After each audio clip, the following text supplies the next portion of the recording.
Great good morning to all.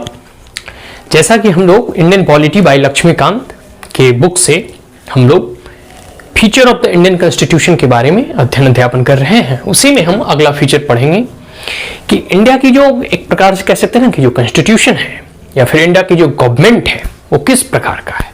तो it is parliamentary form of government. ठीक है, इसे बहुत लोग जो है ड्यू टू हैवी और कह सकते हैं ना कि influential role of prime minister, बहुत लोग इसे प्राइम मिनिस्टरशिप ऑफ या फिर prime minister form of government भी कहते हैं।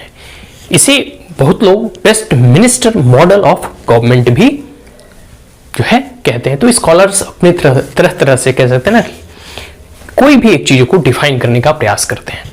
तो भारतीय संविधान का और इंडियन कॉन्स्टिट्यूशन का जो फीचर्स है वो है पार्लियामेंट्री फॉर्म ऑफ गवर्नमेंट, और ये टोटली कह सकते हैं एक प्रकार से ब्रिटिश का इन्फ्लुएंस है और British type of government, British form of government जो है या फिर ब्रिटिश मॉडल ऑफ गवर्नमेंट जो है इंडिया के द्वारा एडॉप्ट किया गया है। ठीक है, तो पार्लियामेंट्री फॉर्म ऑफ गवर्नमेंट, इसके कुछ फीचर्स, ठीक है, इसके इंपॉर्टेंट फीचर्स के बारे में जानने का प्रयास करेंगे।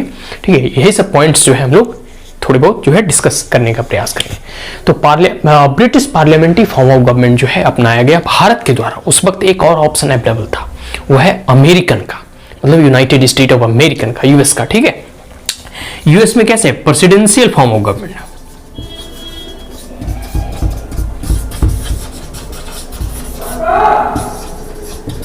ठीक है, यूनाइटेड स्टेट ऑफ अमेरिका में प्रेसिडेंशियल फॉर्म ऑफ गवर्नमेंट है, जहां जो है प्रेसिडेंट की कह सकते हैं कि चुनाव होता है directly, they are directly elected by the citizen of United State of America.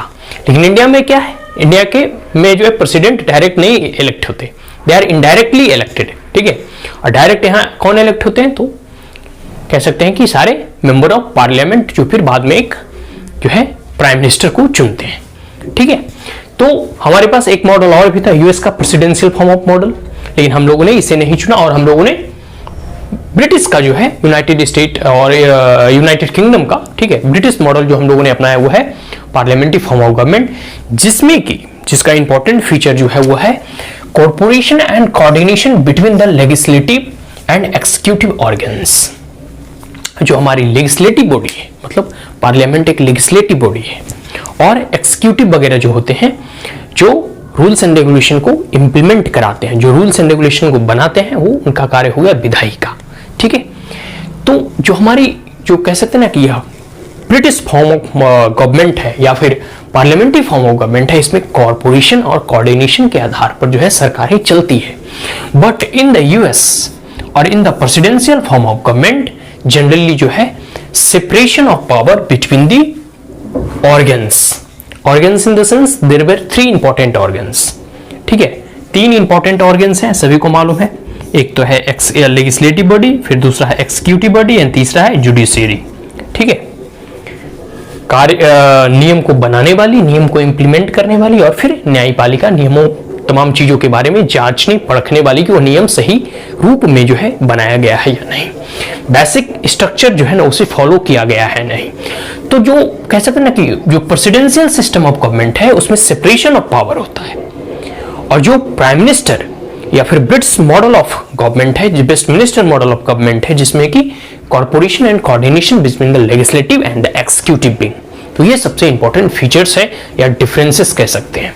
ठीक है, एक डिफरेंसेस मैंने ऑलरेडी बता चुके हैं इलेक्शन के बारे में।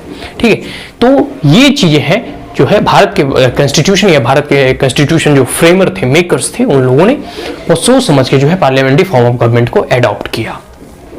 आगे है, मैंने पहले ही बता दिया, बेस्ट मिनिस्टर मॉडल भी कहा जाता है इस गवर्नमेंट को, और ये एक रिस्पॉन्सिबल गवर्नमेंट होती है और एक कैबिनेट होता है इसका। Responsible government, accountable government in the sense कि the government are directly elected by the citizen of India and they are responsible to the citizen of India. और एक कलेक्टिव रिस्पॉन्सिबिलिटी कह सकते हैं ना कि रिस्पॉन्सिबल गवर्नमेंट या कलेक्टिव रिस्पॉन्सिबिलिटी कह सकते हैं कि वह जनता के प्रति जवाबदेह होते हैं, उनके प्रति उनका उत्तरदायित्व होता है, उन्हें जनता को हर एक 5 साल में जवाब देना होता है। ठीक है, और एक कैबिनेट होती है, कैबिनेट इन द मींस कि मंत्रालय वगैरह का एक छोटा सा समूह। बहुत लोग इसमें फिर आगे हम लोग कैबिनेट के बारे में जब डिटेल डिस्कशन पढ़ेंगे, काउंसिल हो गया, फिर कैबिनेट हो गया, किचन कैबिनेट हो गया, मिनी कैबिनेट हो गया, तो ये सब चीजें मतलब एक प्रकार से कह सकते हैं केंद्रीय मंत्रिमंडल होता है, कैबिनेट होता है। आगे हम इसके कुछ फीचर्स को देख लेते हैं, कुछ इंपॉर्टेंट फीचर्स जो है इस model of form of parliamentary form of government की। तो presence of the nominal and real head, ठीक है। नॉमिनल जो नाम मात्र का, रियल मतलब जिसके हाथ में सही रूप में शक्ति हो, सही रूप में पावर हो। नॉमिनल हेड हमारे यहाँ कौन हो गए? हमारे नॉमिनल जो हेड है जिनके नाम पर सारा कार्य भारत का चलाया जाता है वो हो गए प्रेसिडेंट। जैसे अभी नॉमिनल जो हमारे हेड है वो श्री रामनाथ कोविंद है जो हमारे प्रेसिडेंट है, और जो रियल हेड है जो जिनके हाथों में सही प्रकार में कह सकते हैं कि पावर्स हैं वो प्राइम मिनिस्टर है नरेंद्र मोदी है। तो एक कह सकते हैं कि जिस प्रकार ब्रिटेन में अपनाया गया था, ब्रिटेन में भी नॉमिनल हेड कौन होते हैं? वहां की महारानी, जिनके नामों पर सारा कार्य किया जाता है। और कौन करते हैं कार्य? तो वहां के जो रियल हेड होते हैं प्राइम मिनिस्टर। जैसे अभी बोरिस जॉनसन हैं यूके के प्राइम मिनिस्टर। तो ये presence of the nominal and the real head, अगर कहीं भी presence of the nominal and real head हो जाएगा, मान लेंगे वो किस प्रकार का गवर्नमेंट है, तो पार्लियामेंट्री फॉर्म ऑफ गवर्नमेंट। दूसरा है majority rule. Majority rule in the sense कि जो भी संसद में अपनी मेजोरिटी सिद्ध कर देगा, they will form the government, वो अपनी सरकार बनाएगा और उसी के द्वारा भारत फिर संचालित होगा, ठीक है। तो ये हो गया majority rule. Majority rule in the sense कि जो कि बहुमत के साथ जीत कर जनता के द्वारा आता है। तीसरा फीचर है कलेक्टिव रिस्पॉन्सिबिलिटी। कलेक्टिव रिस्पॉन्सिबिलिटी में कहने का मतलब है कि जो कैबिनेट होती है ना, ठीक है, वो collectively they are responsible for the citizen, ठीक है। अब जैसे कहने का मतलब यह हुआ कि अगर कोई भी कैबिनेट निर्णय लेती है, जैसे कोई फॉर्म बिल आया, जैसे किसान से संबंधित कानून आया, कोई लेबर लॉ आया, कोई भी किसी भी परिदृश्य में, किसी भी परिप्रेक्ष्य में कोई आईटी रूल्स आए, कोई भी रूल्स एंड रेगुलेशन अगर आता है, तो वो कैबिनेट जो होती है ना मिलकर फैसला लेती है। वो एक साथ बैठती है, कैबिनेट में उसका डिस्कशन होता है, फिर पहले कैबिनेट के द्वारा अप्रूव किया जाता है, तब वो पार्लियामेंट में बिल पेश किया जाता है, और वो फिर पारित होने के बाद जो है कह सकते हैं कि प्रेसिडेंट का उसमें हस्ताक्षर होता है। तो कैबिनेट जो है ना, अगर कोई भी गलती होती है सरकार से, तो cabinet, whole cabinet are responsible for it. कोई ऐसा नहीं कि सिर्फ प्राइम मिनिस्टर जो है रिस्पॉन्सिबल है, या फिर कृषि के मंत्री रिस्पॉन्सिबल है, आईटी मिनिस्टर रिस्पॉन्सिबल नहीं, पूरी की पूरी कैबिनेट भी उसमें जिम्मेदार होती है। सरकार अगर गिरती है तो पूरी की पूरी कैबिनेट जो है डिसॉल्व हो जाती है। तो ये चीजें हैं कैबिनेट और कलेक्टिव रिस्पॉन्सिबिलिटी, मतलब सब लोगों का जो भी सरकार में है, they are collectively responsible for their act, action, rules, regulation they are going to frame and they are going to make for the nation. Now, membership of the minister in the legislature. देखिए, कोई भी आपको यह मालूम होगा, चाहे prime minister चुने जाते हों या फिर जो स्टेट लेवल पे चीफ मिनिस्टर चुने जाते हो, या कोई भी सामान्य सा कोई मंत्री भी चुना जाता हो, वो किसी ना किसी एक सदन का मेंबर होते हैं। जैसे अब है कि पिछले सरकार में यूपीए में मनमोहन सिंह जो है राज्यसभा के मेंबर्स थे। अभी भी बहुत सारे ऐसे मिनिस्टर होते हैं, जैसे हमारे फॉरेन मिनिस्टर हो गए, ठीक है, एक्सटर्नल अफेयर जो मिनिस्टर हैं वो राज्यसभा के मेंबर हैं। तो इस प्रकार से कोई भी अगर द्विशादनात्मक हो, चाहे स्टेट लेवल पे भी हो, अगर स्टेट लेवल पे द्विशादनात्मक हो तो कोई भी जो है असेंबली में अगर वो मेंबर होंगे तभी मिनिस्टर बन सकते हैं। ऐसे भी बन सकते हैं लेकिन सिर्फ 6 महीने के लिए, 6 मंथ के लिए वो बन सकते हैं, लेकिन 6 महीने के अंतर्गत उन्हें किसी ना किसी जो है या तो लोकसभा में या राज्यसभा में किसी ना किसी एक सदन का मेंबर बनना होगा। तो यही बोल रहा है कि membership of minister in the legislature, कोई मिनिस्टर हो उन्हें जो है किसी भी एक सदन में उन्हें मेंबर बनना होगा।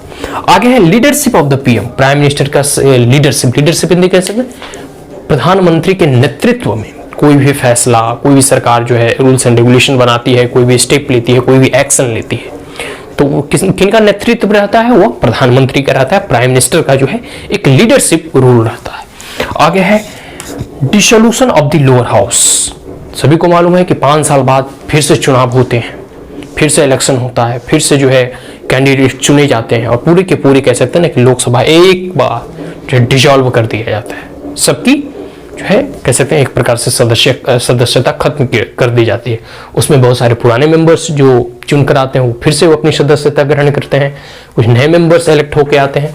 तो dissolution of the lower house जो है डिसॉल्व हो जाता है ईच एंड एवरी 5 ईयर्स। लेकिन राज्यसभा वो कभी डिसॉल्व नहीं होता, उसमें 6 साल बाद कह सकते हैं कि कैंडिडेट बदलते रहते हैं, हर 1-2 साल में वहाँ चुनाव होते रहता है। ये हो गया। तो ये कुछ इंपॉर्टेंट फीचर्स जो थे हम लोगों ने बताया। देखिए इसमें एक चीज है कि हम लोगों ने भले ही जो है यूनाइटेड किंगडम के मॉडल्स को या फिर पार्लियामेंट्री फॉर्म ऑफ गवर्नमेंट को अपनाया as a form of government, लेकिन जो ब्रिटेन है ना उसके कुछ स्ट्रक्चर्स में और भारत के कुछ स्ट्रक्चर्स में कुछ डिफरेंसेस हैं। जैसे ब्रिटेन की जो नॉमिनल हेड होती है ना, वो महारानी, उनकी हेरिडेटरी आती है, मतलब वो परंपरागत वंशानुगत चलता है उनका, एक महारानी से दूसरी महारानी, मतलब वो बदले नहीं जाते।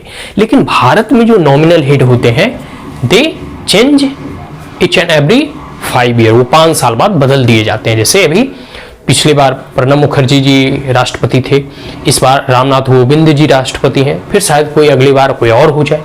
तो हर बार जो है जो नॉमिनल हेड होते हैं they are also elected indirectly as well as changed each and every term of 5 year, 5 साल के बाद उनकी भी बदली हो जाती है। लेकिन ब्रिटेन में ऐसा नहीं है, वो एक महारानी जो बनती आ रही है कि वो नॉमिनल हेड होंगे, ठीक है। तो ये डिफरेंसेस हैं ब्रिटिश और जो है इंडिया के कुछ चीजें में, कुछ आमूल चमूल। और ऐसे कह सकते हैं कि ये पार्लियामेंट्री फॉर्म ऑफ गवर्नमेंट था, एक प्रेसिडेंशियल फॉर्म ऑफ गवर्नमेंट, जिसमें कि हम लोगों ने पार्लियामेंट्री फॉर्म ऑफ गवर्नमेंट अपनाया, क्योंकि ब्रिटिश का अधिक इन्फ्लुएंस कह सकते हैं या फिर लोगों को ये फॉर्म ऑफ गवर्नमेंट अधिक अच्छा लगा, ठीक है। तो ये पूरा का पूरा पार्लियामेंट्री फॉर्म ऑफ गवर्नमेंट के कुछ इंपॉर्टेंट फीचर्स और इंडियन कॉन्स्टिट्यूशन के क्या क्या फीचर्स हैं इसके बारे में हम लोग पढ़ रहे थे। तो इसमें हम लोगों ने ये पढ़ना जरूरी समझा, लक्ष्मीकांत में भी दिया हुआ है। इसके बाद बहुत सारी अभी चीजें आप लोगों को और पढ़ने हैं, जितने भी कॉन्स्टिट्यूशन के और संविधान के फीचर्स है ना, उन तमाम फीचर्स को हम लोग जानने का प्रयास करेंगे। आज के लिए इतना ही। If there were any queries, any comment, any suggestion, any advice, you may comment in the comment box. Also like, share and subscribe and press the bell icon for more updates. Thank you once again. Have a great day.